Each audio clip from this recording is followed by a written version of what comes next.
ฝนสิตกแหละสิออกเฮาก็เอารถงามๆมารีวิวให้ลูกค้าได้เบิ่งนํกันเนาะมื้อนี้เฮามาพบกับรถคันนี้เนาะ Isuzu D-Max เนาะเป็นสายเดิมศูนย์ลาวเด้อเกียร์กระปุกเนาะมีโฟร์วินให้น้ำพร้อมอีกเป็นเบาะไฟฟ้าเนาะงามๆเลยแวนสามารถปรับแวนพับแวนได้อีกเนาะเดี๋ยวเฮาจะพาไปรับชมตัวรถนํกันเลยว่าเป็นจังไดเนาะงามๆเลย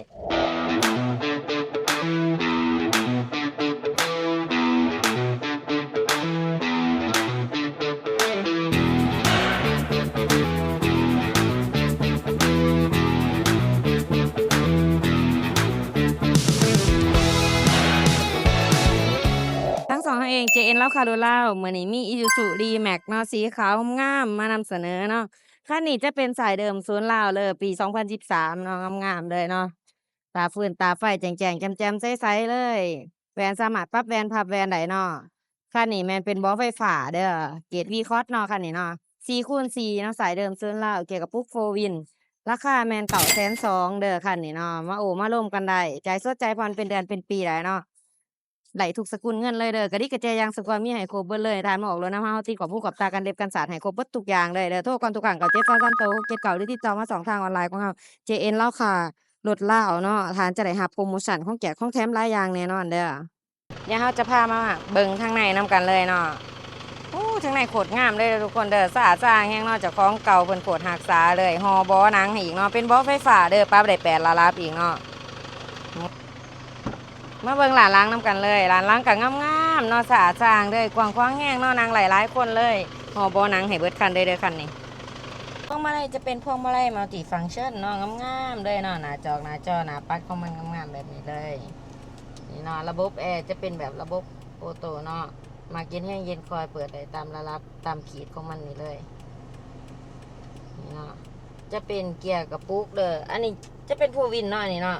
หลายคนอาจจะบ่ฮู้เนาะอันนี้เอิ้นฟูวินเด้อเนาะไปทางหยอข้างหยากเหมาะสำหรับโครงก่อใส่โครงก่อโครงการเนาะราคาก็ย่อมเยาอีกเนาะสุดตะบะโลมันงามๆแบบนี้เลยและแวนก็ยังสามารถปรับแวนพับแวนได้เนาะเฮาจอดอยู่ในที่แคบเฮาก็พับมันไว้เนาะเพื่อความปลอดภัยบ่ให้เข้ามาตามเอาเนาะ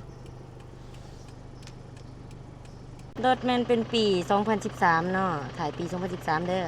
รถเดิมๆบ่เคยตำเคยเปลี่ยนเนาะมิดออกมิดอักอยู่ครบทุกจุดทุกมิดทั้ง4ประตูเลยเด้อทั้ง4ด่านเลยเอามาเบิ่งทางหลังนำกันเลยเนาะ แม็กไดเนอร์งามเนาะเดิมๆเด้อแม็กไดเนอร์เด้อเดิมๆมาจากรถเลยเนาะบ่ทันได้เปลี่ยนเนาะ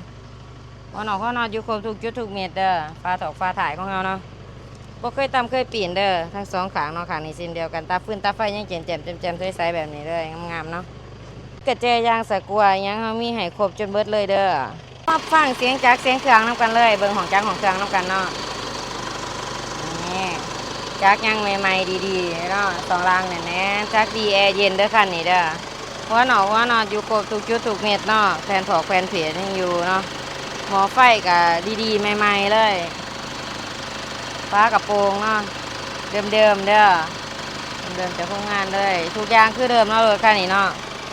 จักดีแอร์เย็นสองรางเนี่ยได้ไปบ่ให้ผิดหวังเลยแหละบ่หัวบ่ซึมเด้อ